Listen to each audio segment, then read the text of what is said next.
toutes et à tous, bienvenue pour ce 6e épisode de la 7e saison de Cold Facts. Aujourd'hui, on a décidé de faire le trouillomètre des clubs romans. Donc en fait, c'est comme un baromètre, mais c'est là où les clubs nous font le plus peur finalement. Alors on commence avec Fribourg, qui a perdu notamment mardi soir à la maison contre Bienne. Après, on enchaîne avec Ajoie, qui en est à 4 défaites en 4 matchs. Nos paris sportifs, Genève, qui lui a enchaîné 3 défaites, mais c'est normal, 3 défaites à l'extérieur, dans le sens où on sait qu'ils sont loin des Vernets pendant encore un petit moment. Lausanne, qui s'est incliné 3-1 à Cloton, après avoir déjà perdu contre Lugano. Et pour terminer, Bienne, qui reste sur 2 victoires, et qui donc nous fait un tout petit peu moins peur.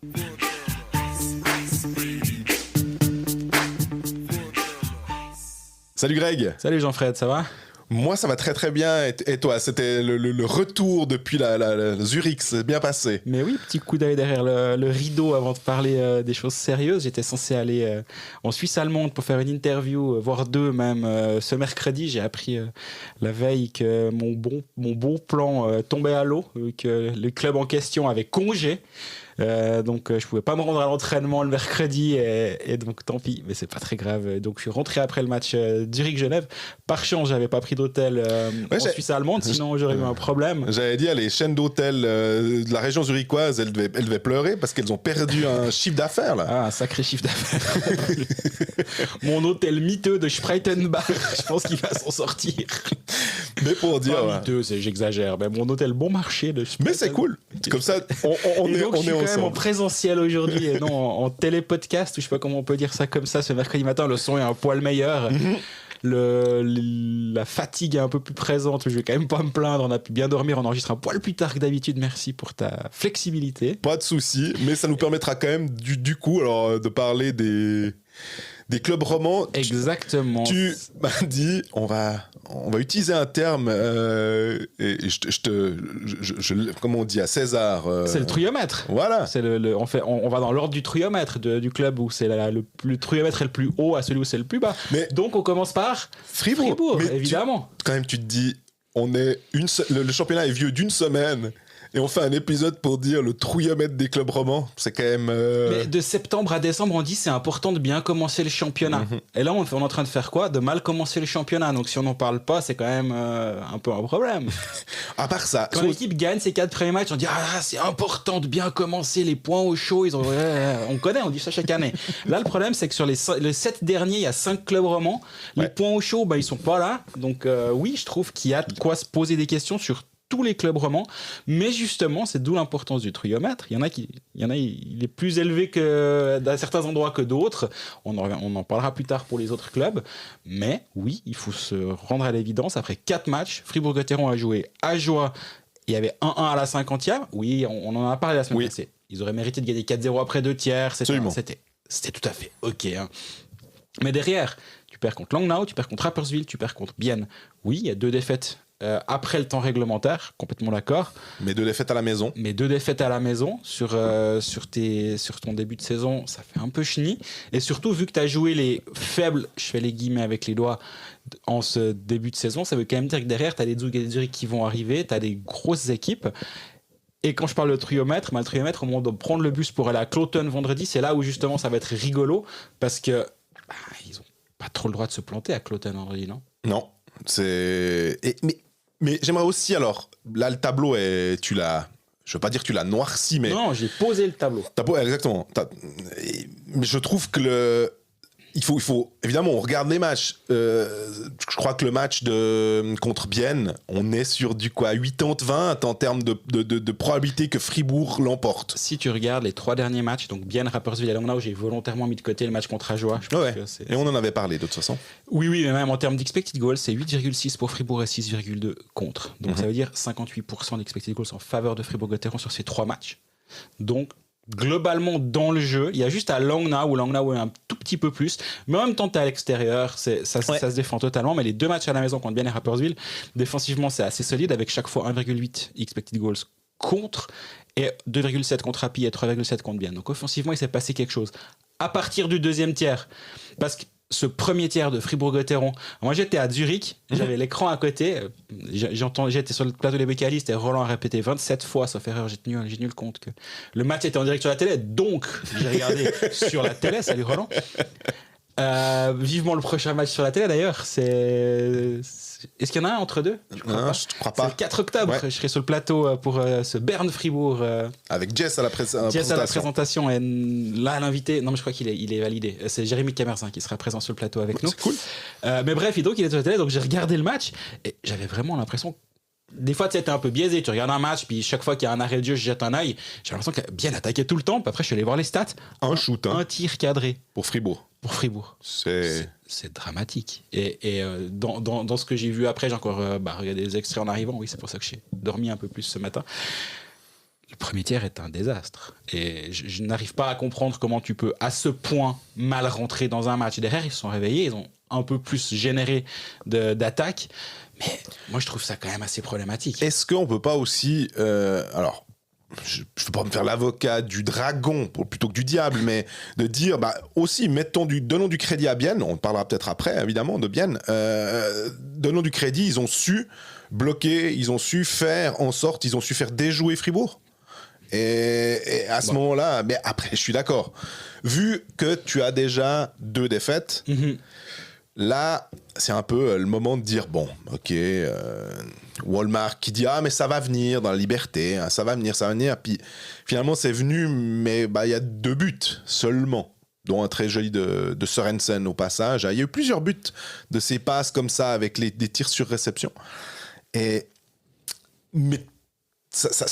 il manquait quelque chose quand même. Moi, je trouve que le jeu de transition de Fribourg-Gotteron va pas. J'ai l'impression qu'ils se débarrassent du puck.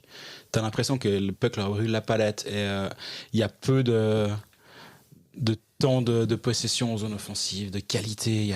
Il se passe pas grand-chose actuellement, que ce soit dans la transition ou dans la zone d'attaque.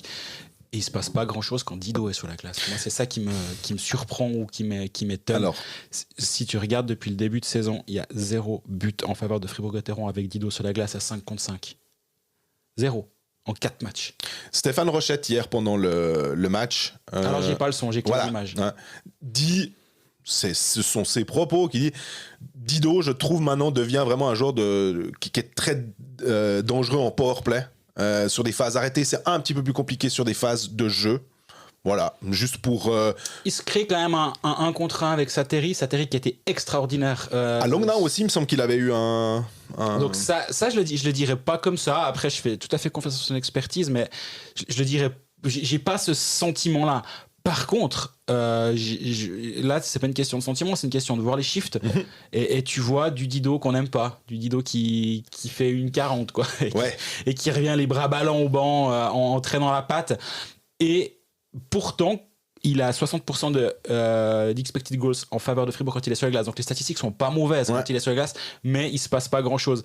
On peut avoir le PDO individuel. Donc on rappelle, le PDO, c'est la statistique qui additionne les pourcentages de réussite au shoot et les pourcentages d'arrêt du gardien. Un 100% est une équipe moyenne, plus que 100% c'est plutôt bien, et moins c'est moyen. Quand il est sur la glace, il y a 94,74 de PDO. Ça veut dire que il n'y a aucun shoot qui rentre et les buts rentrent. En expected PDO, donc ça c'est selon les chiffres théoriques en fonction de la qualité des shoots, c'est 99,27. Donc Dido est moyen quand il est sur la glace. Il est ni bon ni mauvais. Par contre, en termes de résultats bruts, à savoir but ou pas but, ça va pas du tout, quoi. J'ai une question aussi pour toi sur et une réflexion sur Berchi, parce qu'on savait qu'il a été blessé en début de saison. Oui. Est-ce qu'il s'entraîne de manière plus légère ou pour se préserver un peu pour les matchs, et est-ce qu'on peut dire que en ce moment Christophe Berchi n'est pas à 100%? Il fait ce qu'il peut pour aider son équipe un maximum sans essayer d'aggraver quoi que ce soit, mais que tu parles, parce que j'ai pensé à ça parce que tu parles de possession en zone offensive, et on sait que typiquement un Christophe Berchi, il est capable de tourner dans la zone, il est capable de générer un peu plus de cycling avec son jeu, et que peut-être si Christophe Berchi a des problèmes, légers problèmes physiques, il peut pas être au sommet de son art finalement. Ouais, ça je peux pas peux pas parler pour lui, je suis pas son médecin ni son entraîneur, mais en même temps c'est le début de saison. Si tu dois déjà faire jouer un joueur qui n'est pas à 100% sur les premiers matchs de la saison, c'est qu'il y a un souci. Moi j'ai tendance à croire que non, vu qu'il est sur la glace. Mais cette ligne Dido de la Rose Berchi à 5 contre 5, c'est pas la folie. Et il y a autre chose qui n'est pas la folie, c'est Kylian Motet. Ouais, j'allais dire. On l'a mis dans des conditions absolument optimales en début de saison avec Sørensen et Wallmark. Hier, en cours de match, c'est Marchand qui a pris sa place dans la ligne. Qui a été bon, il me semble. Hein. Qui a été en vue. C'est quand même, j'ai l'impression que chaque année, on a le moment où on dit il a perdu sa place dans la ligne. Et pourtant, il me semble que Dubé est plus derrière le banc, donc je sais pas ce qui va se passer pour le prochain match à Cloton. Est-ce qu'on va repartir avec Marchand, Wallmark, Sørensen comme ça s'est terminé contre Bienne, ou c'est juste un moment dans le match et il s'est dit bon, on tente quelque chose parce qu'il se passe rien offensivement, il faut dynamiser un peu les lignes, mais dès le match prochain, on revient avec Marchand, Schmitt, Dort, peut-être. Mais en tout cas, là, il y a un tout petit warning qui vient de s'allumer, je trouve, sur ce match-là, avec Motet qui est dégradé en cours de match. Et accessoirement, je pense que Patrick Aymon devra aussi, à un moment ou un autre, bouger son powerplay, parce qu'avec Schmitt et Motet, j'ai l'impression que ça va pas. Schmitt, il amène pas grand-chose. Motet, il est dans cette place. Et je crois que c'est milieu de l'été, 15 ou 17 ou 20 août, il y a eu un tweet de Pierre Chouvet qui disait que... Ou c'était un tweet, il m'a envoyé un WhatsApp, je sais même plus. Mais bref, il disait Motet en bumper dans le powerplay, on est sûr, ou il mentionnait juste ça. Et c'est vrai que cette position-là, c'est un peu bizarre. Mais on rappelle juste le bumper pour ceux qui éventuellement, ça c'est des termes très anglophones. Il est, qu'est-ce qu'on va dire, dans le slot, sur le côté, des fois de la cage, et comme ça, il peut retransmettre les pucks. Le bumper, c'est un peu comme un espèce de petit truc de rebond, donc il reçoit le puck et il le redistribue sur les côtés, sur les défenseurs. Et ça, c'est une position, est-ce que je dis des bêtises, quand c'était une position que Julien Sprunger pouvait utiliser? Oui, notamment il y avait cette transition avec David Desharnais quand il faisait passe derrière la cage et en première intention remise au centre et tir de Sprunger, ça marchait quand même globalement assez bien. Motet joue ce rôle-là. J'entends pourquoi ils l'ont fait ça, parce que c'est quelqu'un qui n'a pas peur d'aller au contact et d'aller prendre des coups et d'attirer l'attention sur lui et donc de peut-être potentiellement libérer de la place pour les autres. Mais là, à un moment, je pense qu'il va falloir aussi un petit peu bouger les choses. D'avoir équilibré de powerplay, j'aime bien l'idée, surtout avec Radgeb et Gunderson à la ligne bleue. J'entends complètement ce qui a voulu être fait là, mais est-ce qu'il faut pas mettre un autre joueur à cet endroit-là, puis du coup Motet, tu lui mets sur un powerplay numéro 2 sur une des ailes où il a son tir à la droite du joueur à la ligne bleue, avec son tir sur réception depuis le rond d'engagement, où là on sait comment ça fonctionne. Si le puck lui parvient bien, ça part en lucarne après au gardien d'essayer de faire l'arrêt. J'aurais tendance à te dire que si tu le mets en position de défenseur, comme on avait l'habitude de le voir, ou en tout cas près du rond, quand on regarde la glace, quand on regarde le powerplay en mode télé, il est sur la droite avec son tir de gaucher. Et je me dis qu'un Gunderson peut peut-être être justement plus pas un passeur, mais avec son tir un peu flottant comme ça, exprès pour les déviations, extrêmement dangereux. Radgeb, c'est plutôt le tir sur réception, donc en fait t'aurais deux gars avec des tirs sur réception.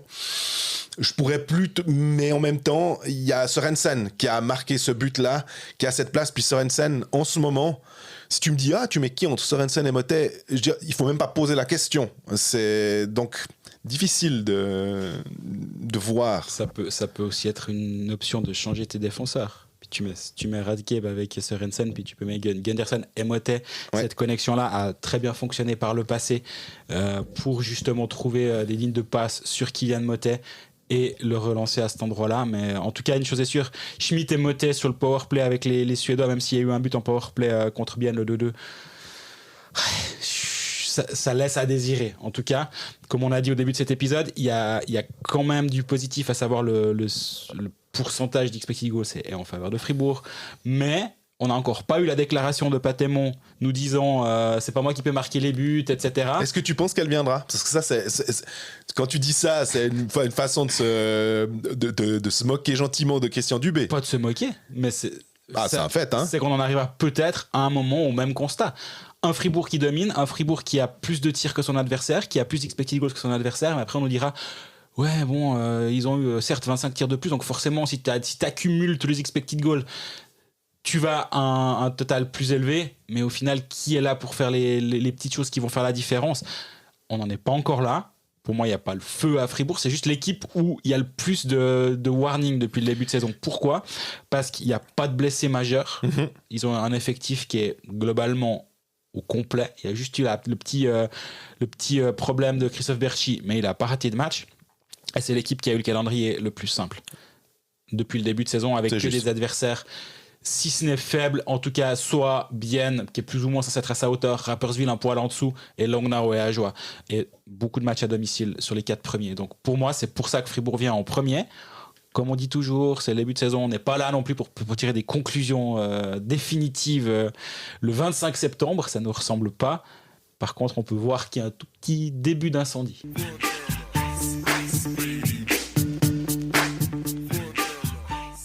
Trouillomètre, Romans partie 2, avec Ajoie, on aurait presque pu les mettre en 1, étant donné que c'est 4 matchs, 4 défaites, mais non. Tu disais aussi, les attentes autour de Fribourg et les attentes autour d'Ajoie sont pas les mêmes. De que Ajoie se retrouve avec, en fond de classement, ça ne surprendra personne. Qu'Ajoie se retrouve dernier avec 0 points et commence à prendre vraiment beaucoup de buts, alors qu'on avait l'impression que les transferts avaient été faits de manière assez intelligente. Et avec Volven, finalement, on n'avait plus cette Ajoie qui prenait des seils. Mais là, maintenant, c'est vraiment pénible de voir cette équipe, je trouve. Et on se pose la question, est-ce que Volven, finalement, c'est terrible, hein, c'est peut-être même un peu trop... comment dire, exagéré, et je devrais même pas poser cette question, mais je le fais quand même, de dire est-ce qu'il passera Noël, est-ce qu'il mettra ses pneus neige sur la Volvo, c'est ça? Non, bah moins 13 après 4 matchs, 7 buts marqués, 20 buts encaissés. Ils ont des trous d'air terribles. Contre Lausanne, c'est 0-3 après 13 minutes. Tu peux plier les goals et rentrer à la maison.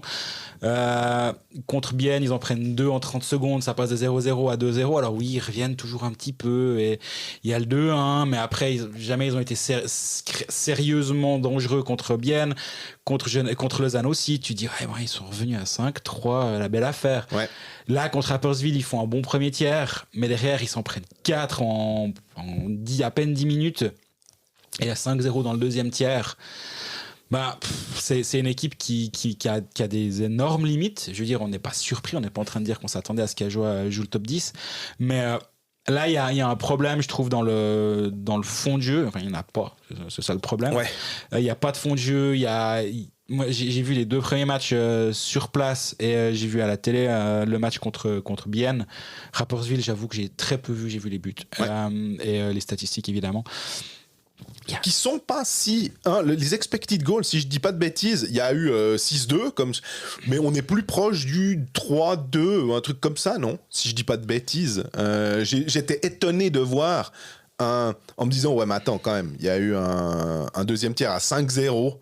Même si Ajoie pousse à la fin pour essayer de revenir, il faut pas déconner. Il y a un écart monumental entre les deux équipes sur ce match-là, qui doit... Mais visiblement, les stats sont... Ajoie crée quand même assez peu de tirs de qualité dans le slot. Le slot, il est assez désert.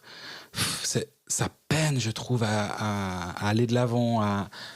Ouais, moi je suis assez inquiet, je dois t'avouer, pour le HC Ajoie. Et pourtant, il a changé, hein. Il a décidé des choses. Bien sûr. Il a dissocié son trio finlandais, quoi. Et justement, j'allais y venir. Ouais. Moi, c'est presque ça qui m'inquiète le plus. Parce qu'en fait, si après 3 matchs, rappelons quand même le contexte, tes 3 Finlandais, donc Turkulainen, Palve, Nettinen, ont fait leur premier match ensemble mardi passé. Palve a manqué toute la préparation, problème de dos, on en a parlé. Match à Fribourg à oublier. Match contre Lausanne, c'était de temps en temps OK. Il y a eu des séquences de possession aux zones offensives qui étaient intéressantes, j'ai trouvé. Il y a eu des minutes de qualité qui ont été proposées par ce trio-là. Problème, c'est qu'après, en cours de match contre Bienne, ce Ferrer, il a commencé à séparer ces 3 Finlandais. Et moi, je me dis, mais laisse-leur au moins 4, 5, 6 matchs pour créer quelque chose ensemble. Alors oui, dans les entraînements, Wolven voit plus d'entraînements de HC Ajoie que moi, on est bien d'accord. Mais moi, j'arrive pas à me dire que tu peux créer une ligne le jour 1 du championnat. Donc tu dis, ok, c'est avec cette ligne-là que je décide de commencer ma saison. Et le mardi suivant, tu dis, non, mais attends, je mets tout au feu, puis je pars avec Romanengi, quoi. Et Romanengi qui fait un bon début de saison, je pense. Mais il a quand même des limites aussi. Enfin, je veux dire.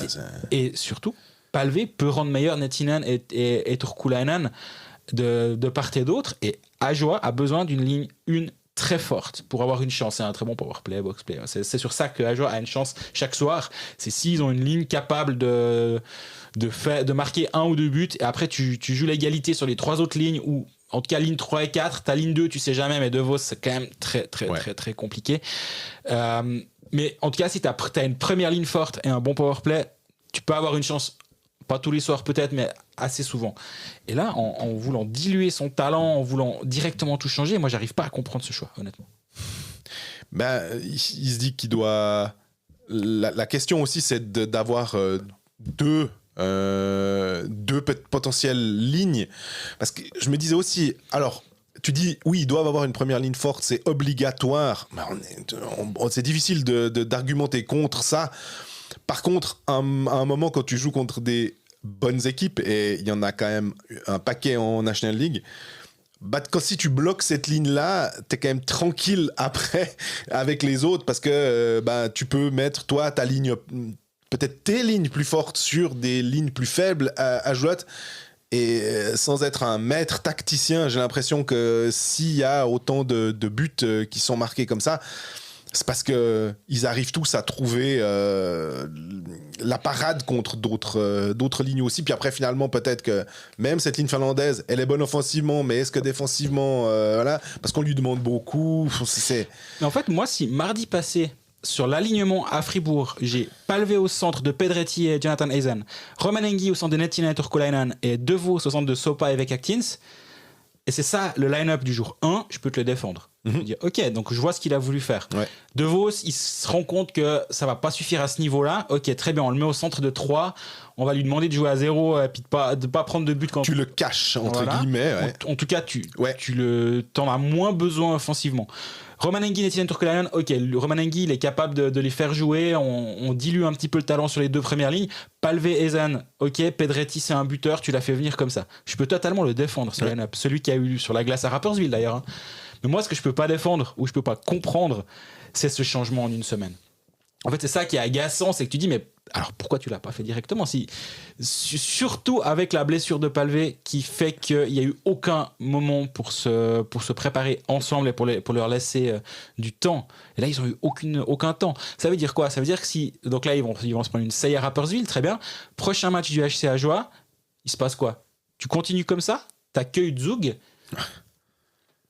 Tu refais le même line-up, puis là ils font quoi ? Ils auront peut-être une 5e défaite de rang. Alors tu fais quoi ? Tu rechanges tout, puis tu mets De Vos en première ligne avec Eisen parce que ça a bien fonctionné, puis tu leur mets Nettinen à gauche en disant on met un buteur avec De Vos et Eisen, puis on rechange tout. Enfin, moi je me dis qu'à un moment tu dois peut-être aussi juste pas paniquer. Est-ce que parce que moi je trouve que ça c'est un signe de panic move, absolument. Et il y a pas de raison. Oui, Ajoa a perdu ses premiers matchs. Voilà, tu pars à Fribourg, c'est pas simple. Tu accueilles Lausanne derrière, bon courage. Tu vas à Bienne, derby, compliqué. Tu as toutes les excuses du monde pour partir avec 0 victoire et 3 défaites après 3 matchs. Mais pas par contre d'aller à Rapperswil puis tout changer. Ça, moi, je suis désolé, je n'arrive pas à comprendre ça. Mais voilà, c'est reparti. On repart avec un HCA qui était ambitieux. Je pense qu'il y avait ambitieux. Oui. À Ajoie, personne n'a jamais dit on vise les play-in. Hein. Même j'ai parlé avec Christian Wolven après le match contre Lausanne. Je lui disais mais à un moment il faut être juste réaliste. Parce que moi je lui ai dit mais les ambitions sont un peu plus hautes en Ajoie. Est-ce que toi tu ressens un peu une pression supplémentaire ? Il dit mais soyons réalistes. Si je te dis maintenant on veut finir top 8, tu me ris au nez, non ? Puis je dis non, parce que je suis poli, mais intérieurement, ouais, peut-être, ça le fait marrer. Mais dans les faits, c'est quand même, ils sont conscients de ça. Et justement, en fait, en étant conscient de tes propres limites, en étant conscient que tu vas jouer la 14e, peut-être la 13e, et alors si toutes les planètes s'alignent, la 12e place, en étant conscient de ça, je comprends pas justement pourquoi après 4 matchs, tu changes tout. Et si c'est Zurich qui commence par 4 défaites, ou 3 défaites, puis le match 4, tu as un brassage des lignes, tu dis, bah, non mais clairement, là, il a voulu. Il doit tenter quelque chose. C'est juste ça, pour moi, le sentiment d'insécurité que ça transmet, je trouve. C'est ça qui est un petit peu... Et j'imagine que pour les joueurs, ça doit aussi être un peu étrange de se dire, bon, attends, mardi passé, c'était ça, puis maintenant, on part sur autre chose complètement, mais le coach, il sait où il va, on est sûr. Moi, ce qui me frappe aussi, c'est de me dire, est-ce que, tactiquement, avec les renforts qui sont venus, Ajoie doit se dire, bon, de toute façon, aller battre Zug, Zurich, Lausanne, Genève, peu importe. Tu peux prendre à peu près tous les bons clubs de National League, même du top 6, et on peut élargir. Les outshooter, dominer un match en ayant été meilleur qu'eux sur 60 minutes. Je pense que c'est, je vais pas oser le terme de présomptueux, mais c'est vraiment très difficile. Donc, partant de ce postulat de base, tu te dis, nous, notre chance, c'est de la jouer un peu plus défensif, d'avoir, et on a vu à maintes et maintes reprises des clubs des néo-promus arriver, je pense, comme ça. Moi, j'ai Brett Auer et l'autre défenseur à Genève, quand Max Orley était arrivé, en disant et à l'époque, il y avait moins d'étrangers. Je solidifie d'abord ma défense. Il avait d'autres joueurs en attaque de qualité en Suisse ou assimilés, je suis bien d'accord. Mais par contre, c'était quand même une base de se dire d'abord ça. Et j'avais l'impression qu'avec Yannick Fischer, avec des Thomas Thierry, avec des gars qui ont quand même une belle expérience et qui sont des défenseurs défensifs, tu confies le côté offensif à TJ Brennan en te disant bah, ok, on n'en a pas deux comme lui. Est-ce que peut-être, plutôt que d'avoir un De Vos et un Hazen, est-ce que tu vas pas chercher un défenseur étranger ou deux, j'en sais rien. Quand je vois que Zug, et on parle de Zug, a 3 défenseurs étrangers. Ambry aussi. Pardon ? Ambry aussi. Ambry aussi, exactement. Alors, 3 défenseurs étrangers pour Zug, ils jouent pas forcément tous, on est bien d'accord. Mais quand même, ça montre que tout d'un coup, tu te dis, ah bah j'ai pas Léon Mougli parce qu'il est au camp des Capitals, j'ai pas machin, je peux jouer avec 3 défenseurs étrangers et je suis Zug prétendant au titre. Il y a rien de vulgaire de la part d'Ajoie de dire, ah bah on va peut-être jouer avec 3 défenseurs étrangers. Maintenant, évidemment que c'est beaucoup trop tard, hein, et on a été les premiers à dire que les transferts de ces 3 Finlandais étaient super. Mais après, nous, on constate aussi ce qui se passe sur la glace et on se dit, ah tiens, peut-être qu'il aurait peut-être fallu commencer un peu plus par derrière, parce que j'ai l'impression que les gardiens sont bons. Je voulais pas te couper, mais c'est Jamie Heward, l'autre défenseur étranger de Genève lors de la promotion. Merci beaucoup, c'est juste Heward et Auer.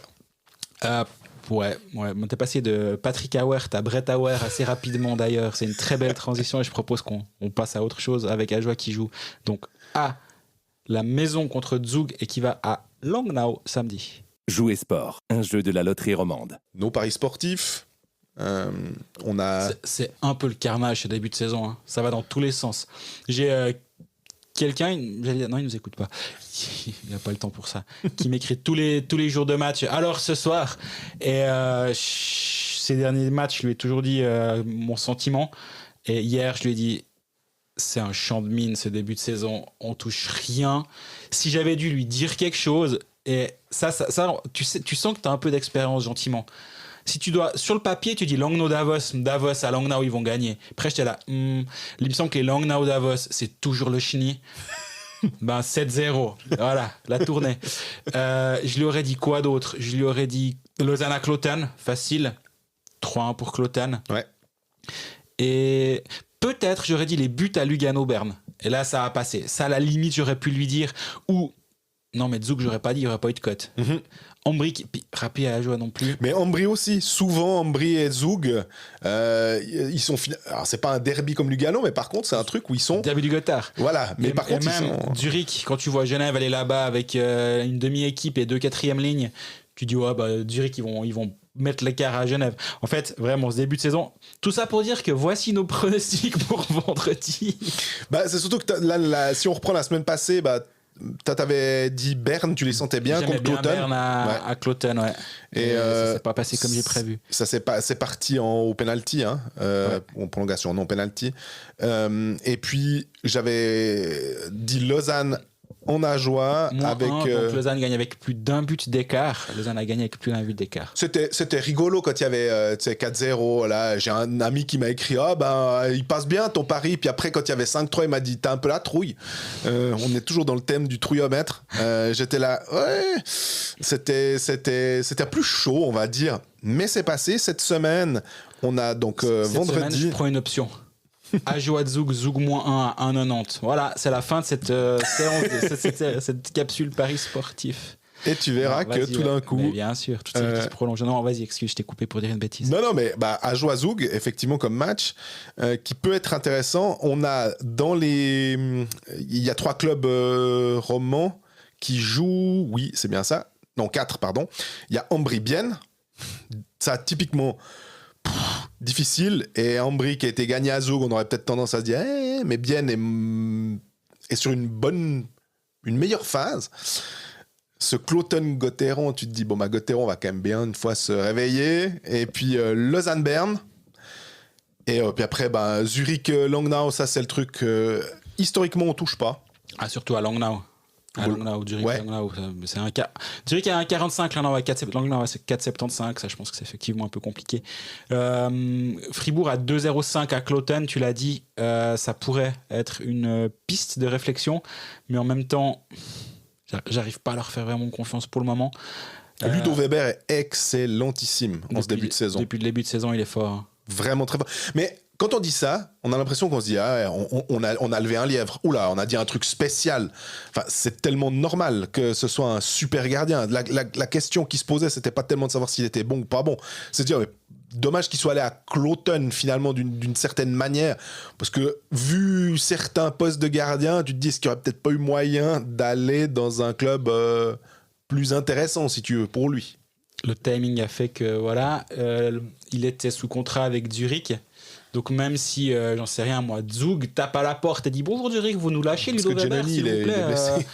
Non. Par contre, quand Cloton vient puis fait « On peut avoir Ludo Weber, puis vous faites un... » Je sais pas si c'est passé comme ça, hein, mais je peux concevoir que... Enfin bref, on parlera de Ludo Weber un peu plus tard, vu qu'on parlera de Lausanne, notamment. Moi, je suis obligé de me dire que Zug à Ajoie... en vue de tout ce qu'on vient de dire, vu le climat du côté de Porrentruy, le fait que Zug doit quand même enchaîner un petit peu après la défaite à la maison contre Ambry, pour moi, toutes les planètes sont alignées pour qu'ils prennent une pilule. Donc, -1, Zug, 1,90, pour moi, c'est une évidence. Et je dis pas que ça va passer, par contre, mais si je perds, c'est en étant convaincu que c'était une bonne chose de jouer quand même. Ouais, avec des baqués par plusieurs réflexions aussi là autour.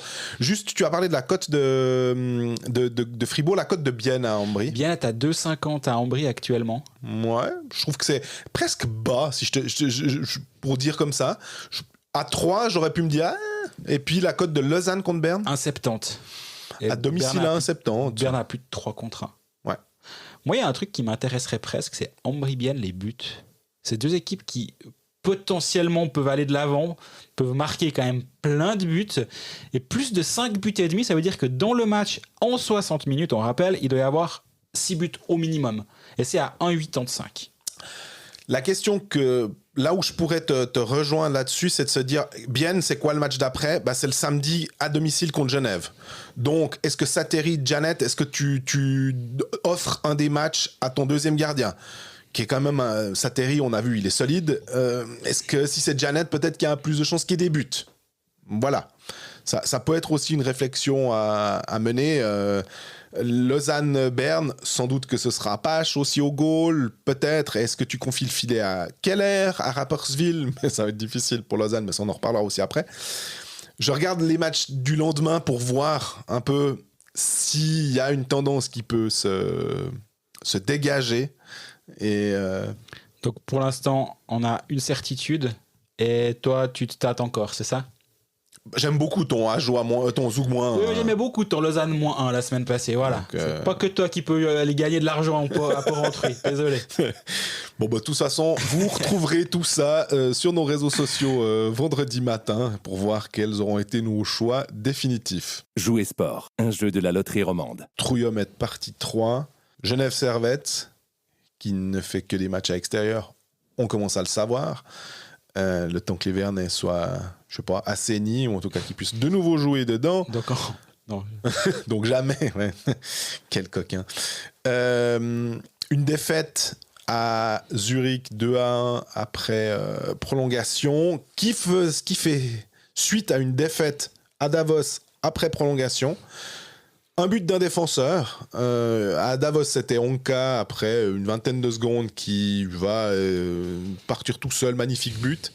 Et à Zurich, c'est Kukan qui est Kukan vraiment... que j'ai transféré avant le match dans mon équipe Hockey Manager. L'une de mes 2 équipes Hockey Manager. Oh, ça c'est bien. J'avoue que je l'ai croisé dans l'ascenseur pour remonter en tribune de presse. Puis je le connais. J'allais le trouver à Luléo, Kukan. Donc on a quand même une relation un peu... Je le connais un peu plus que je connais Denis Malgin, quoi, avec qui je fais 3 interviews. Lui, je le connais vraiment. Puis il me dit t'es venu jusqu'ici pour le match. Je dis ouais mais attends, je t'ai transféré au Hockey Manager avant le match, donc je voulais quand même voir si t'étais bon. Puis il a rigolé, puis il fait sérieusement. Je dis sérieusement. Bah ouais, il fait 40 points avec ce goal en prolongation. D'ailleurs les goals les goals qu'il y a eu notamment aussi on a parlé de ce Langnau Davos juste comme ça et on n'en parlera pas de manière plus précise. Un but derrière la ligne, ou en tout cas très proche de la ligne. Il y en a eu quelques-uns lors de cette soirée. Il y a aussi eu le but à Fribourg, qui était un tir qui venait de tout près. Lausanne a pris aussi, il me semble. Et le but de Kukan, là, il tape. C'est malheureux parce que hier, il fait un match extraordinaire. Il a été... si Genève prend pas une save sur le début du match et surtout sur le deuxième tiers... Mais il fait une saison pas mal pour l'instant. Pour l'instant, il n'y a rien à dire. Et on y reviendra après avec l'avenue de Ranta. Parlons d'abord du match. Maher a été extraordinaire. Genève, par là-bas, pas fait le coup du minibus. Cette fois, ils ont quand même une vraie équipe. Mais j'ai presque envie de dire, ils ont 2 quatrièmes lignes, où ils jouent avec la 4e et la 5e ligne. Et quand tu rajoutes rien qu'un Miranda et un Granlund et un Pouliot dans l'alignement, je dis pas que tu les mets ensemble. Dans les faits, tu pourrais même, si tu veux vraiment, mais c'est quand même compliqué. Donc il y a des circonstances atténuantes, c'est pour ça qu'ils sont un peu plus bas. Oui, ils ont 3 matchs, 3 défaites, ils ont 2 points en 3 matchs. 4 buts marqués en 3 matchs, c'est vraiment pas bon non plus. Surtout quand tu vois la force de frappe potentielle du côté de Genève. Mais on peut l'expliquer de plein de raisons différentes. Et donc c'est pour ça que moi je rentre de ce match à Zurich en me disant bon, ils ont fait ce qu'ils ont pu avec ce qu'ils avaient à ce moment-là, à savoir pas grand-chose. Et ils ont quand même failli ramener quelque chose de là-bas. Donc c'est plutôt positif quand même. Par contre, dans le jeu, si on met de côté le fait que Robert Mayer a été extraordinaire, actuellement Genève c'est 14e de la ligue en Corsi against, donc le nombre de tirs reçus durant le match. Donc ça veut dire que c'est le plus. Voilà. 14e de la ligue en termes de pourcentage d'expected goals. Donc 37% des expected goals quand Genève joue sont en faveur de Genève et donc plus de 60% en faveur de l'adversaire.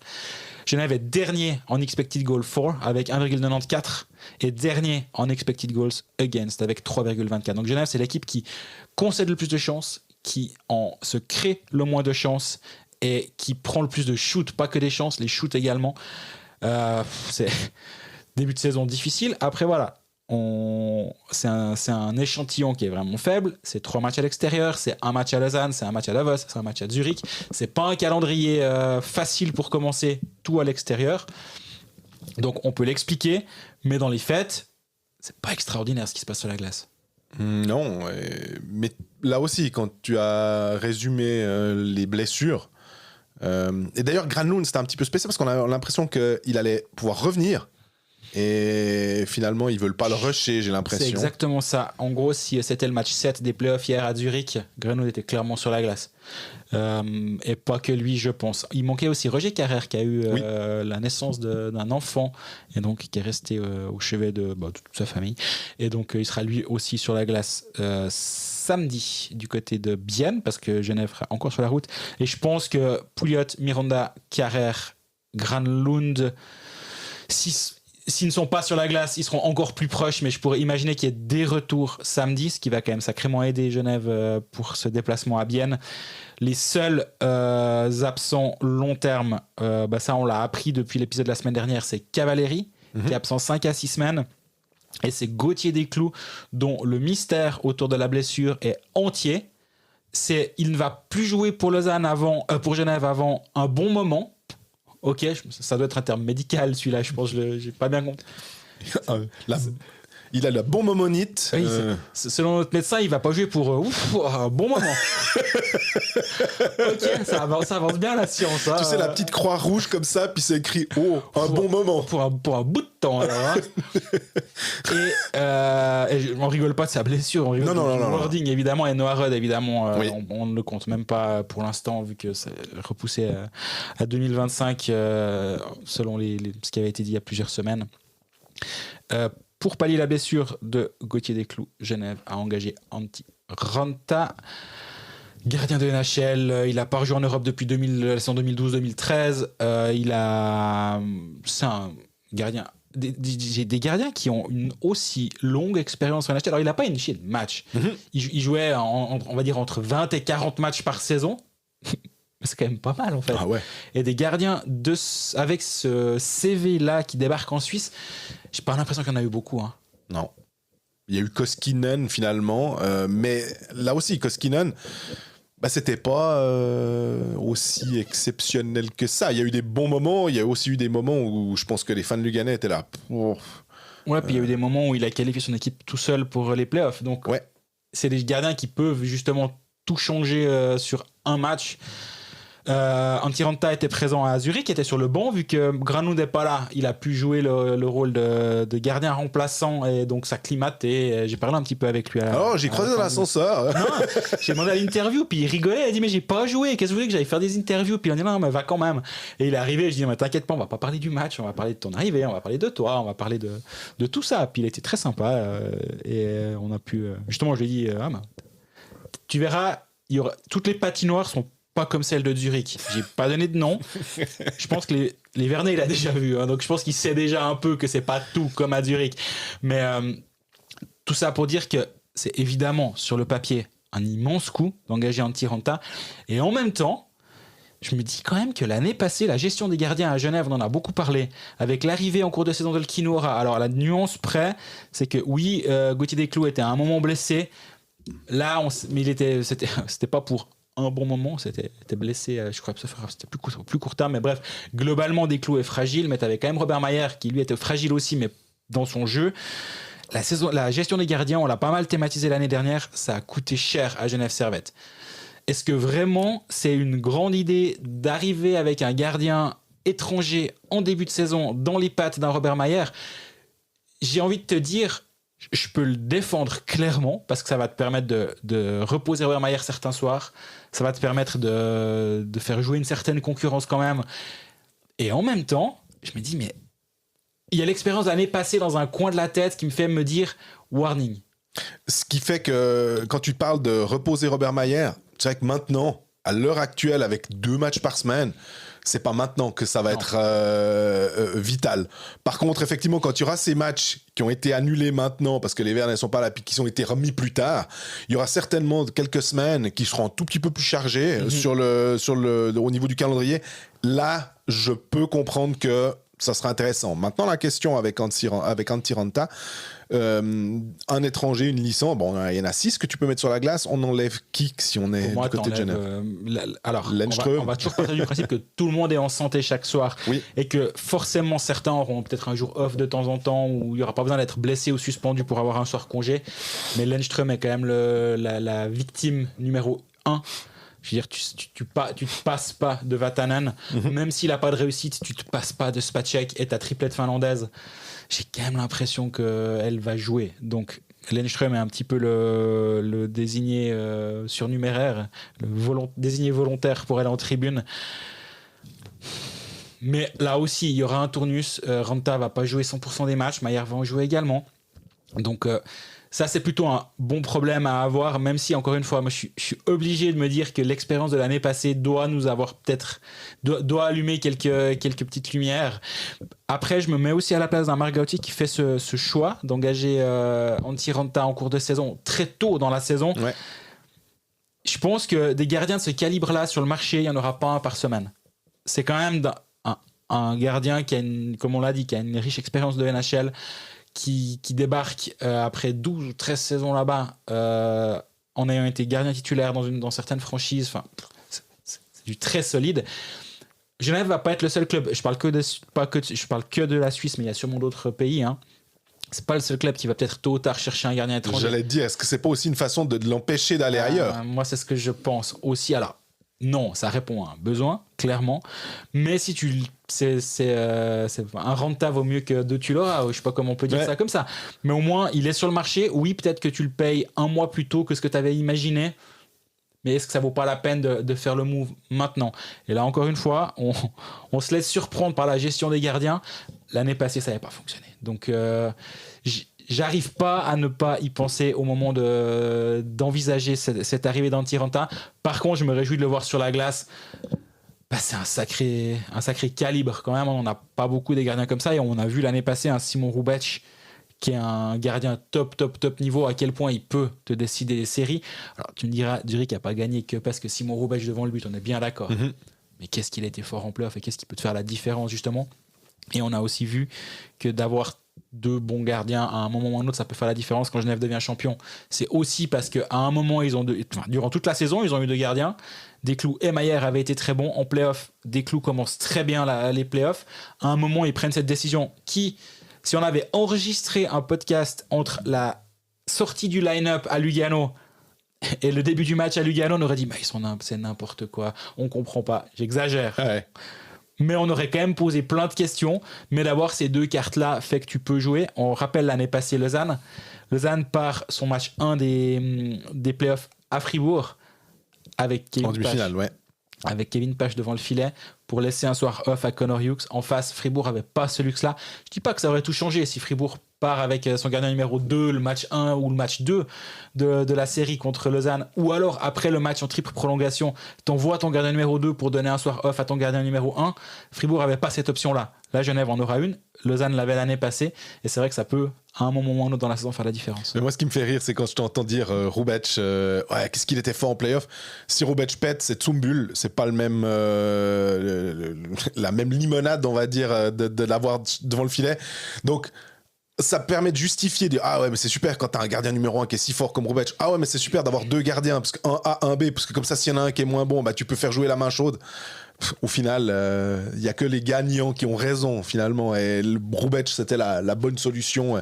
Mais comme tu disais, il n'y a pas que lui, mais en l'occurrence, voilà. Tu sais que si Hrubec a un tout petit problème physique, alors tu me dirais, il n'y en avait pas l'année passée, mais si en courte saison, il a un problème, Zurich n'aura pas trop de problème à appeler à l'étranger pour faire venir quelqu'un. Ça, c'est jamais trop un souci là-bas. Genève continue ses semaines à un match. En un sens, c'est une bonne chose pour Genève. Oui, tu te mets peut-être un peu moins dans le rythme, mais en même temps, vu que tu as pas mal de joueurs sur les plots, ça permet d'avoir un peu de mou. Alors, il faudra le rattraper un moment ou un autre dans la saison. Il y aura beaucoup de semaines à 3 matchs plus tard, ça va être compliqué. Surtout qu'on ajoutera un bout de Ligue des Champions. Je pense que ça va être un peu moins long que l'année passée, la Ligue des Champions, pour Genève Servette. Mais à Bienne, samedi soir, comme je l'ai dit avant, quelques retours. À un moment... Espérer, tu disais, quelques retours espérés. Tu n'annonçais pas de manière... Non, mais ça semble assez clair de ce qu'on m'a fait comprendre. C'est que je dis pas que tous seront sur la glace, voilà. Mais je pense qu'il y a de bonnes chances qu'il y en ait une bonne partie qui soit sur la glace. Ça va quand même changer un tout petit peu le visage de Genève Servette. Donc, moi, je sors de ce match en regardant si je regarde que les stats, je me dis, début de saison chaotique de Genève Servette. Puis à un moment, je me dis, ouais, mais attention, il y a eu que 3 matchs et il y a toutes les circonstances du monde. Donc, on leur laisse un petit peu de temps pour se remettre dans le droit chemin. C'est pour ça qu'ils sont un peu moins hauts dans le trouillomètre.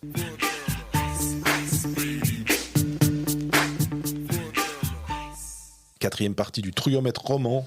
Lausanne. On a de moins en moins la trouille quand même. Bon, par contre, alors, les supporters ils doivent se dire, ok, bon, le match contre Lugano, tu te fais...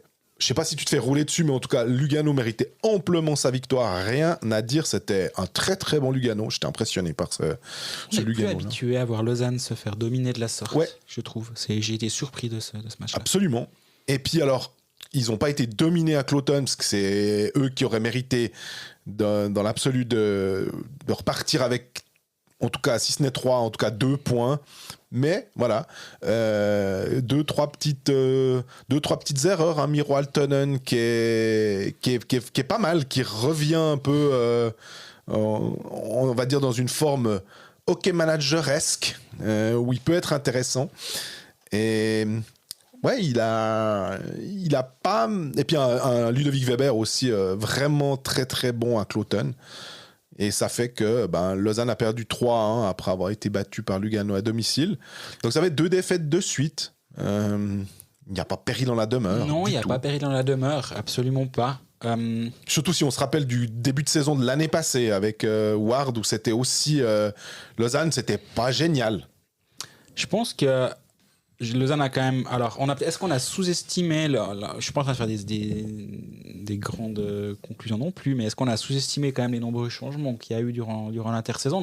On l'a thématisé, clairement, hein, mais je pensais peut-être pas que ça aurait autant d'impact. Je m'attendais à avoir un powerplay plus vite, meilleur. Ouais. Et c'est pas le cas. Et c'est terrible. Moi, j'ai l'impression que c'est quoi, la 7e saison de Colfax?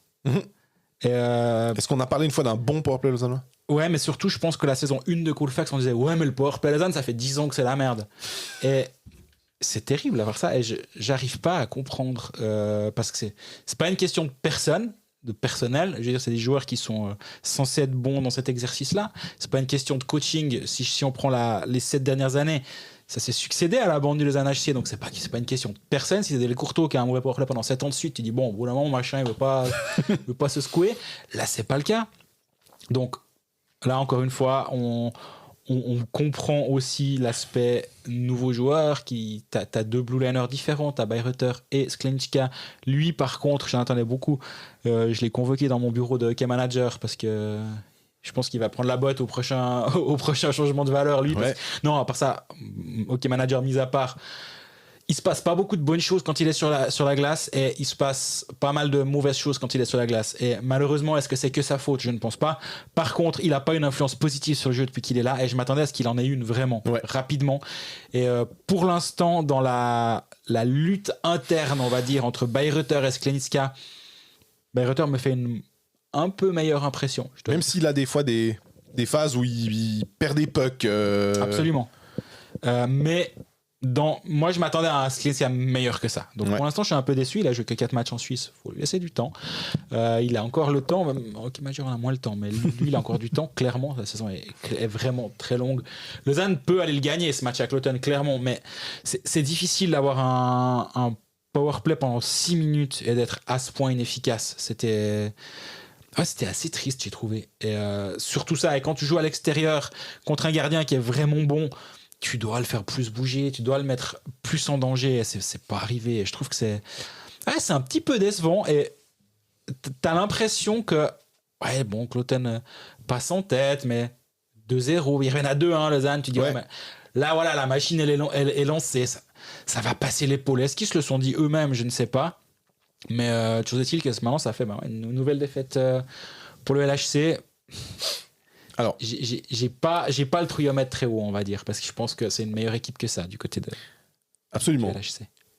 Pareil que toi au niveau de l'impression et de on va dire de la peur potentielle. Par contre, il y a quand même un truc. Kevin Pache, on va pas critiquer, hein, mais il y a des buts qu'il prend au-dessus de l'épaule. On sait, hein, c'est un gardien qui est plutôt petit, on va dire, il fait à peu près 1m78, 1m80. Il est rapide quand il fait les arrêts parce qu'il est petit, mais il est petit quand il prend en fait, le pauvre, il va jamais avoir ce sera soit blanc, soit noir en fonction de son physique selon qu'il ait fait l'arrêt ou pas, c'est clair. Les défauts de ses qualités. Ouais, c'est exactement ça. Et tu te dis toujours, ah tiens, s'il avait cette rapidité avec 10 cm de plus ou un truc comme ça. Mais parce que vraiment, on le voit faire un mouvement de lever l'épaule pour essayer d'aller le chercher. Alors, ça impose aussi, comme Thomas Grégoire sur le but, comme Altonen sur l'autre but, de les envoyer en lucarne. C'est clair que un Reto Berra, par exemple, avec son 1m94, je crois, t'as ces 16 cm de plus que tu couvres, vont être encore plus précis et Berra peut, avec un déplacement assez, sans être idéal, il va couvrir plus de surface. Des centimètres carrés en plus, clairement. Voilà. Donc là, je me disais, il y a quand même aussi contre Lugano, il y a 2-3 fois où, au-dessus de l'épaule, là aussi, ça nécessite un shoot parfait ou en tout cas un shoot extrêmement précis. Mais c'est un des points que il pourra rien changer à ça. Hein. Il va pas, il peut pas faire agrandir ses jambières ou les rehausser pour qu'il puisse aller les chercher. Mais je me disais, par rapport à Weber, finalement, dans le match dans le match, c'était un peu plus criant que Weber était plus solide. Il y a quoi? Il y a 17 arrêts, 20 tirs, 17 arrêts. C'est pas un pourcentage excellent pour Kevin Pash. Donc, non, absolument. C'est un point après. Kevin Pash fait un début de saison qui est tout à fait OK. Mais je vois ce que tu veux dire. J'ai vu les buts aussi. Hein, je suis d'accord avec toi. Juste pour Skleńska, quand il est sur la glace, il y a eu 5 scoring chances à 5 contre 5 pour Lausanne, donc chance claire de but, et 10 contre. Donc 2 tiers contre Lausanne quand il est sur la glace. Et moi, offensivement, il y a 2 joueurs qui me déçoivent, dont j'en attends plus depuis le début de saison, c'est Boson et Jäger, qui sont très discrets, qui étaient très bons l'année passée en play-off. Boson, on l'a peut-être un poil plus vu, mais moi j'ai beaucoup aimé la saison dernière de Ken Jäger. Je pense vraiment qu'il avait franchi un palier. Et jusqu'à présent, c'est un petit peu décevant. Je pense que leur ligne, elle n'est pas incroyable. Ils ont joué ensemble beaucoup. Il y a eu Raphaël à un moment avec eux. Maintenant, il y a Fuchs. Donc, il y a aussi eu un peu de changement dans l'alignement. Donc, ça explique aussi ça. Boson a 2 buts, on est bien d'accord. Hein. Contre Ajoie, mais il les a marqués quand même. Oui. Il a touché le fond du filet, mais oui, contre Ajoie, tu as raison de le préciser. Boson et Jäger, c'est les pires en expected goals for quand ils sont sur la glace. C'est 30,55 et 36,79%. C'est vraiment, vraiment, vraiment bas. Donc, quand ils sont sur la glace, il ne se passe pas de bonnes choses. Vraiment pas. Et là, encore une fois, on peut l'expliquer avec le changement d'alignement. Fuchs et Raphaël, c'est quand même pas la même chose niveau impact, on va dire. Il y a eu des changements de ligne aussi avec Suomela qui manque un match, qui revient. Après, tu as Raphaël qui vient, qui rechange. Enfin, il y a eu beaucoup de changements qui ont été nécessaires en raison des joueurs à disposition ou non. Mais Boson et Jäger, je ne serais pas surpris qu'il se passe quelque chose à un moment ou à un autre. Est-ce qu'ils vont devoir les séparer? Est-ce qu'ils vont leur mettre Rochette à la place de Fuchs pour redynamiser ça, sachant que la ligne de Kokkanen, c'est pas non plus la folie. Je pense que l'avantage d'un Lausanne HC avec les différentes combinaisons qui est à disposition et les différentes qualités des joueurs, c'est que tu as des options. Et Jeff Ward a des options pour trouver peut-être d'autres combinaisons pour avoir du succès. Ce match à Cloton, tu ne dois pas tout jeter au feu. Comme je disais, si à Ajoie, après 4 matchs, il ne faut pas tout changer, je ne changerai pas tout du côté de Lausanne non plus. Mais j'attends plus de cette troisième ligne, clairement, parce que c'était justement ce qui faisait la différence à Lausanne. On l'a assez dit durant la saison dernière.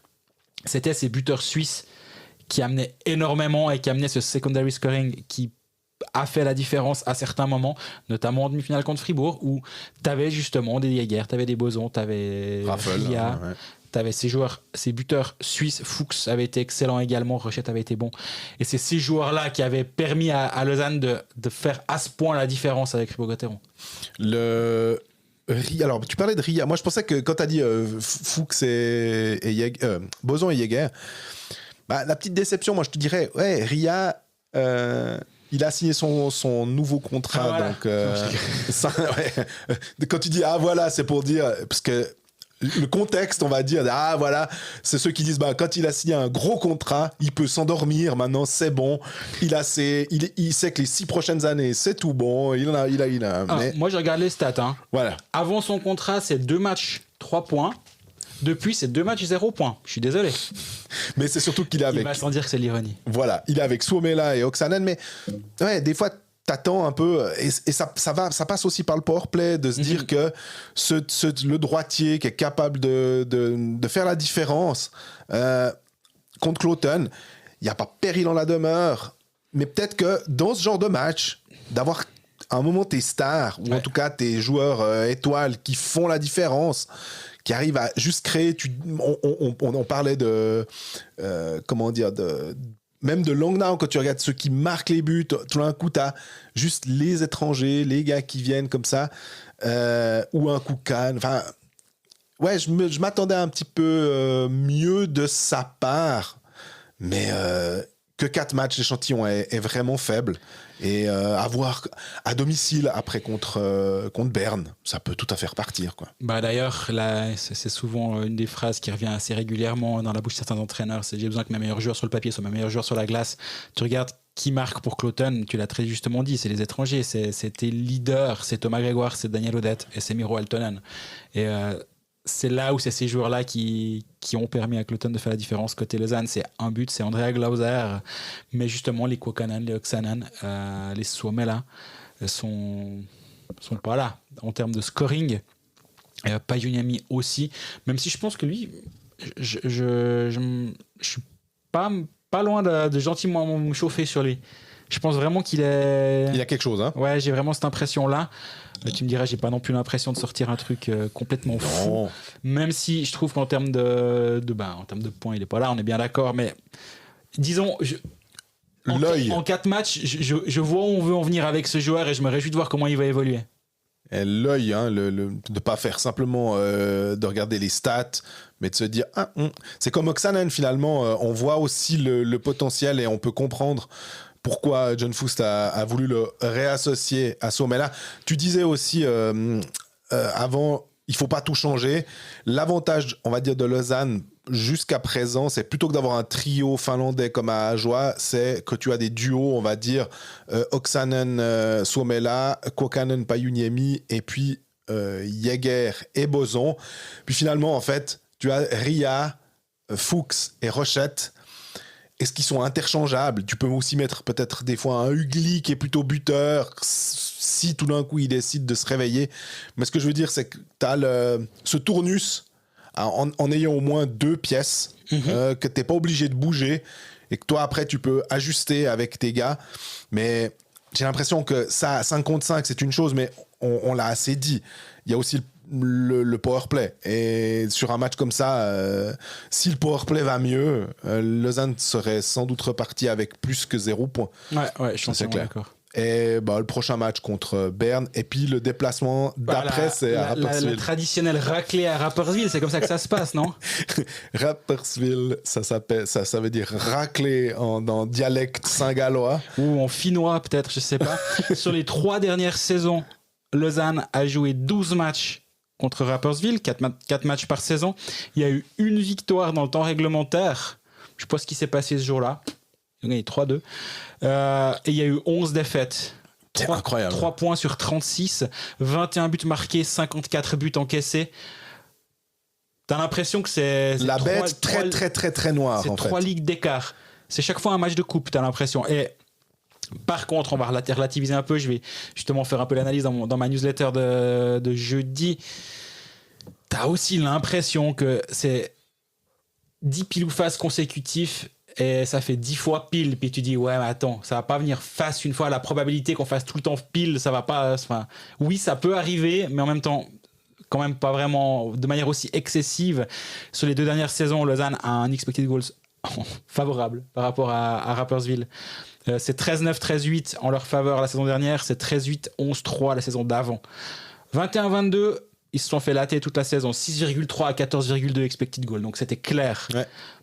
Mais est-ce que le complexe vient de là? Ça, je ne sais pas, mais par contre, les 2 dernières saisons, c'est beaucoup plus équilibré que ce que les résultats le montrent. Et d'ailleurs, peut-être qu'on mettrait 5 francs sur Lausanne, vainqueur à Rapperswil samedi soir. Ouais, bonne idée. Je me sentirais un petit peu fou là à mettre, allez, 5 francs, ça vaut ça, je pense.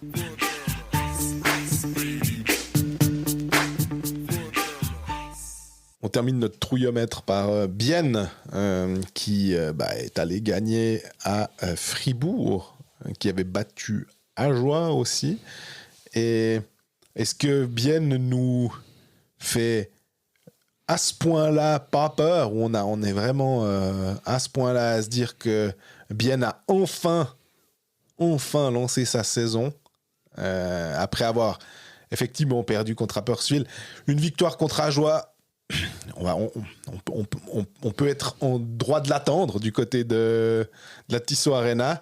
Et puis ce joli match finalement où tu récupères 2 points d'un déplacement à Fribourg, alors que comme on le disait dans la partie fribourgeoise, pour ceux qui n'ont pas écouté, Fribourg avait plus de 80% de chances à peu près 8 chances sur 10 de remporter ce match. Et très bon match de Sateri, très bon match défensivement, ils ont aussi bien su bloquer. Peut-être aussi un peu de chance et tout. Mais Bienne fait, sur les 2 derniers matchs, 5 points. Et se relance. Mais surtout, ce qu'on doit pas oublier, parce que vu que les résultats sont là, on en parle peu. En fait, si Bienne avait perdu 3 matchs de suite, on dirait ouais, Bienne, il manque Gaëtan Haas, il manque Eres Salinan, ils ont plein de circonstances atténuantes, il manque Luca Kunti. Donc, tes centres, ça devient Luca Christen. Je trouvais qu'il y avait un but très christique entre Christen sur passe du fils du hockey goth et de Gaël Christ. Je trouvais que ça faisait vraiment beaucoup pour un seul but. Il y a une 3e ligne, c'est Hofer, Muller, Tanner, ça fait quand même pas rêver. Jérémy Berchi qui joue avec Neubuller et Poniemi en ligne numéro 2. Et du coup, tu as Brunner, Rayala, Anderson. Brunner, excellent début de saison au passage, je trouve. Donc, vu qu'il gagne, on a tendance pas à minimiser, mais à ne pas prendre en considération les circonstances. Mais moi, je trouve que ce que fait bien depuis le début de saison, ouais, c'est assez louable vu les circonstances, je trouve. Tu parles de blessés, on a une question de Pierre Richon qui nous demande est-ce que vous pourriez nous donner des nouvelles de Noah Delémont? Alors j'ai envie de dire, il me semble qu'il s'entraîne. Hein. On en avait parlé en disant ah ouais, il est au moins en train de s'entraîner. Je sais pas s'il est en avance sur son processus de rétablissement, mais s'il est sur la glace en train de s'entraîner, il n'est pas très très loin d'un retour. Oui, alors je lui ai pas reparlé depuis le début de saison. Mais c'était ça l'idée, c'était que il avance dans sa convalescence et dans son retour au jeu, et c'est plus que de la convalescence à ce niveau-là. Et le truc, c'est que c'est plutôt devant le problème. Donc je pense qu'ils n'ont pas de stress derrière. Ils peuvent se permettre de mettre un Luca Christen à l'attaque. Il a d'ailleurs pas été mauvais à Fribourg. Ils peuvent mettre Noah Delémont en attaque. Enfin, la dernière fois qu'ils l'ont mis. Ça faut éviter. Ça s'est mal passé, parce qu'on rappelle que c'était quand il avait été placé là qu'il s'était blessé. Après, c'est plutôt, tu disais, les pile ou face aussi, c'est les concours de circonstances. De pas commencer à dire ah, bah voilà. Quand on place un défenseur en attaque, forcément, ça va donner une blessure. Non, c'est clair. Donc, Mais donc voilà, on a une équipe de Bienne qui est décimée. Oui, on peut presque le dire, 1 sur 10, on n'est pas loin. Hein. Et malgré tout, qui va arracher cette victoire à Fribourg, j'aime bien le sang-froid d'Anthony Rayala. Alors oui, on n'en a pas parlé sur la partie fribourgeoise, mais Borgman, il a 2 relances dans l'axe absolument chaotiques, dont une, quand tu l'as fait sur Tony Rayala, malheureusement pour Fribourg, ça se passe pas très bien, heureusement pour Bienne. 3e but déjà pour Tony Rayala. C'est du Rayala comme on le connaît, du bon vieux Tony Rayala. Du Rayala, comment dire, bon vieux. Il y a eu des saisons où c'était plus compliqué, justement. C'est le Rayala, on va dire, solaire, ou en tout cas qui profite de où les shoots rentrent, en fait. Il a moins de difficultés à marquer que des fois où il y avait des séquences, mais on le dit aussi, il est streaky, hein, ça veut dire qu'il fonctionne souvent par séquence. Il va marquer pendant peut-être un 5-6 matchs, et puis après, il aura une période où ce sera plus difficile. Le but pour lui, ça va être d'être évidemment constant, un maximum pour pouvoir aider son équipe. Moi, j'aime bien Elias Anderson, effectivement. Offensivement, je l'aime bien. Défensivement, je l'aime pas pour l'instant. Je trouve pas que je le trouve pas très responsable. Pas très responsable, ouais. Il se passe beaucoup de choses négatives quand il met le patin sur la glace aussi. Mais oui, tu vois qu'il a du hockey, le type. En même temps.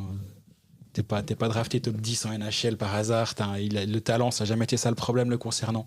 Mais je trouve qu'il fait un début de saison tout à fait correct. Yakovenko, oui, il a mis tous ses points contre Ajoie, certes, mais tu vois là aussi que on commence à être habitué à Yakovenko, mais le fait qu'il n'y ait plus red game, normalement, il est quand même censé prendre une dimension supplémentaire d'un point de vue offensif, et on verra s'il va être capable de tenir la distance. Mais ok, il avait le casque jaune à Fribourg, donc c'est moi je vois pas mal de petites choses qui me plaisent, je dois t'avouer.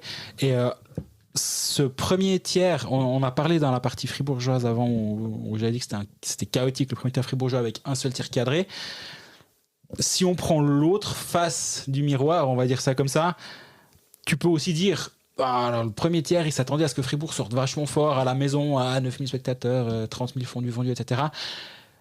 Bah ouais, mais ils leur ont laissé un shoot pendant le premier tiers. Et donc défensivement, ils ont aussi fait quelque chose de juste pour que l'équipe de Fribourg n'ait à ce point rien à proposer offensivement. Il me semble qu'ils ont bloqué énormément de tirs. Bien.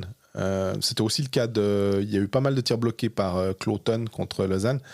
Ce qui pourrait aussi expliquer que Fribourg a beaucoup tenté, mais il y avait juste un truc qui empêchait d'aller jusqu'à Seteri, et c'était bien fait de la part de Bien. On a aussi le droit de dire que le plan de match, de se dire, bon les gars, vu la composition de l'équipe, vu, et tu l'as dit, hein, avec Christen en centre, avec peut-être un Berchi, des Tanner, des gars comme ça qui sont pas... ils doivent remplacer les Kunti, les Salinen, les Haas. On fait ce qu'on peut. Et ce qu'on disait d'Ajoie, des fois de se dire, on joue avec... on est ultra défensif, ou on essaye d'être un peu plus responsable défensivement pour aider notre gardien et peut-être procéder par contre. Et c'est peut-être que ça aussi que Bien a mieux réussi à faire. Alors, ils ont d'autres moyens sur la glace, on va dire, qu'Ajoie, hein, effectivement, notamment en termes de joueurs suisses. Mais ouais, ils ont réussi à mieux passer ce cap difficile face à Fribourg, en fait. Le cap difficile, il est pour nous en ce moment parce que quand ça va bien, on n'ose pas trop dire que ça va bien. Puis quand ça va pas bien, on n'ose pas trop dire que ça va pas bien. Vivement qu'on ait encore 2-3 matchs de plus pour avoir des échantillons un peu plus grands et qu'on puisse être un tout petit peu plus clair dans quelle direction on va. Avec ce c'est bien, je trouve, quand même, si on pense à l'arrivée d'un nouveau coach.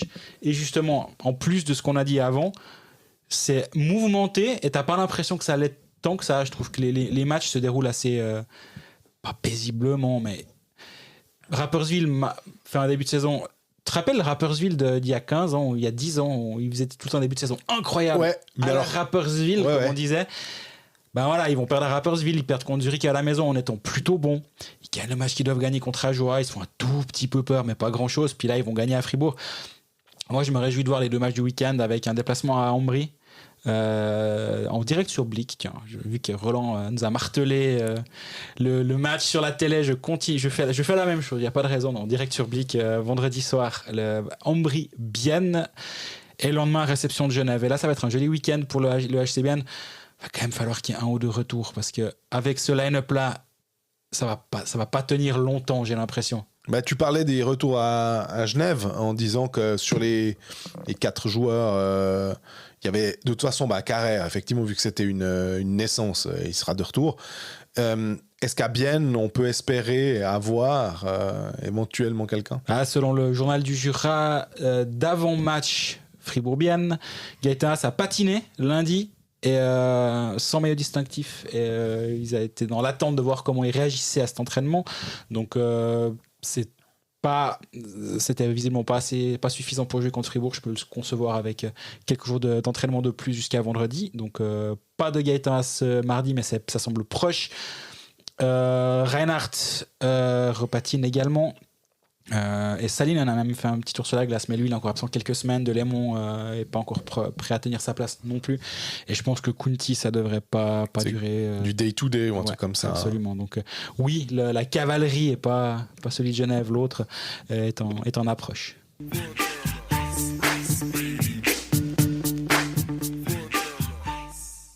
Donc voilà, on est au terme de cet épisode 8, je dirais même. Non, c'est l'épisode 6. 6, seulement.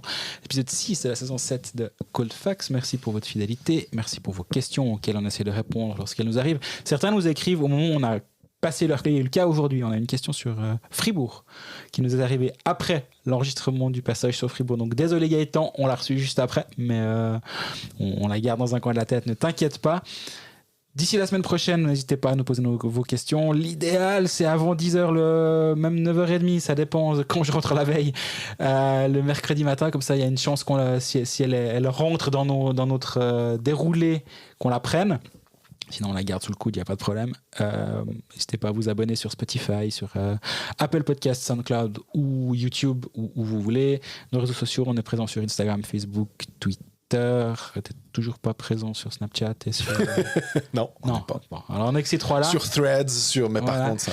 Et d'ici la semaine prochaine, profitez bien des matchs. On en saura un petit peu plus si le trouillomètre continue d'aller vers le haut ou vers le bas pour les clubs romans. Et portez-vous bien. À bientôt.